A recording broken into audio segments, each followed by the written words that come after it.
On cherche souvent une IA qui fait plus que de simples conversations rapides. Aujourd'hui, on plonge dans l'univers de Claude, un modèle qui a été conçu spécifiquement pour les tâches complexes, celles qui exigent un vrai raisonnement de fond. Pour les projets qui demandent un travail en profondeur, une analyse poussée, une compréhension vraiment nuancée, eh bien, un autre genre d'assistant IA est en train de se faire une place.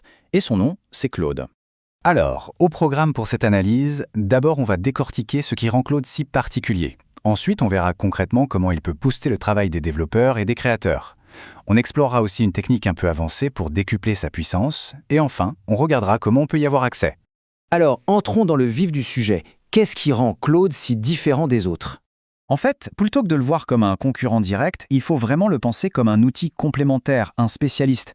C'est un peu comme dans une boîte à outils. On n'utilise pas un marteau pour visser une vis.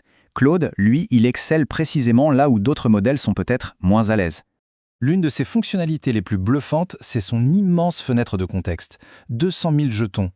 Pour se faire une idée, ça veut dire qu'on peut lui donner à lire l'intégralité du code d'une application ou même un livre entier, et il s'en souviendra dans les moindres détails pour répondre à nos questions. Au cœur de sa conception, il y a une philosophie assez unique sur la sécurité, ce qu'on appelle l'IA constitutionnelle. Pour faire simple, ça veut dire que Claude est entraîné à suivre une sorte de constitution de principes éthiques. Le résultat, c'est qu'il est globalement plus fiable et moins susceptible de générer des réponses biaisées ou problématiques. D'accord, la théorie c'est bien, mais concrètement, ça donne quoi? Voyons maintenant comment ces caractéristiques se traduisent en applications puissantes pour les professionnels de la tech et de la création. Pour les développeurs, cette grande fenêtre de contexte est un véritable game changer. Elle permet d'analyser des bases de code gigantesques en une seule passe, de saisir des architectures complexes et même de dénicher des bugs qui seraient autrement très difficiles à trouver. Et ça, ce n'est pas que du marketing, ça se voit dans les retours de la communauté. On trouve des témoignages qui disent par exemple « Claude est tellement bon en code, c'est fou, il a compris toute l'architecture de mon appli React en une seule requête ». Ça montre bien sa capacité à avoir une vue d'ensemble.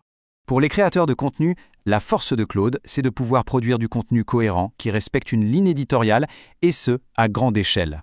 Et il fait ça grâce à une fonctionnalité qui s'appelle Projet, qui lui donne en quelque sorte une mémoire à long terme sur un sujet donné. D'ailleurs, il y a un flux de travail super malin à mettre en place, le bot critique. L'idée, c'est de créer un projet Claude qui va agir comme un éditeur virtuel. On le nourrit avec nos meilleurs contenus, ceux qui ont le mieux marché. Ensuite, on lui soumet un nouveau brouillon et on lui demande de le comparer aux exemples de succès. Il va nous donner un retour ultra ciblé sur les points faibles avant même qu'on publie. Mais pour vraiment exploiter tout son potentiel, il faut aller plus loin que les simples questions. Il y a des techniques avancées qui permettent de débloquer sa capacité à raisonner sur des problèmes à plusieurs étapes. Une de ces techniques clés, c'est le Chain of Thought Prompting, ou en français le raisonnement pas à pas. L'idée est simple, au lieu de demander la réponse directe à un problème complexe, on lui demande de décomposer son raisonnement en étapes, exactement comme un humain le ferait pour résoudre un problème. Et ce qui est vraiment parlant, c'est la comparaison. Avec une requête standard, l'IA va souvent sauter directement à une conclusion et se tromper. Alors qu'avec le raisonnement par à pas, en le forçant à montrer son travail, on le guide vers la bonne réponse. Ce qui est fascinant, c'est que cette capacité à suivre un chemin logique, c'est une capacité émergente. Ça veut dire qu'elle n'apparaît que dans les très très grands modèles d'IA. C'est ce qui permet à Claude de s'attaquer à des problèmes complexes, d'arithmétique, de bon sens ou de raisonnement symbolique. Bon, maintenant qu'on a vu toute la puissance de l'outil, la question logique c'est comment on y accède. Voyons un peu les différentes options. L'accès à Claude est assez simple. Il y a un forfait gratuit qui est parfait pour tester pour un usage léger. Et ensuite, il y a le forfait Pro qui est pensé pour les professionnels qui ont besoin d'une utilisation plus intensive, avec un accès aux modèles les plus puissants et une plus grande capacité de message. Et bien sûr, pour des besoins encore plus poussés ou pour les organisations, il y a les niveaux max, équipe et entreprise. Cela offre des quotas bien plus élevés, des outils de collaboration et des contrôles administratifs. Et tout ça, ça nous amène à une dernière réflexion, une question à se poser. Dans nos propres projets, quelles sont les tâches qui bénéficieraient d'un outil capable de raisonner en profondeur, plutôt que de simplement donner une réponse rapide? C'est précisément dans cette nuance que Claude peut faire toute la différence.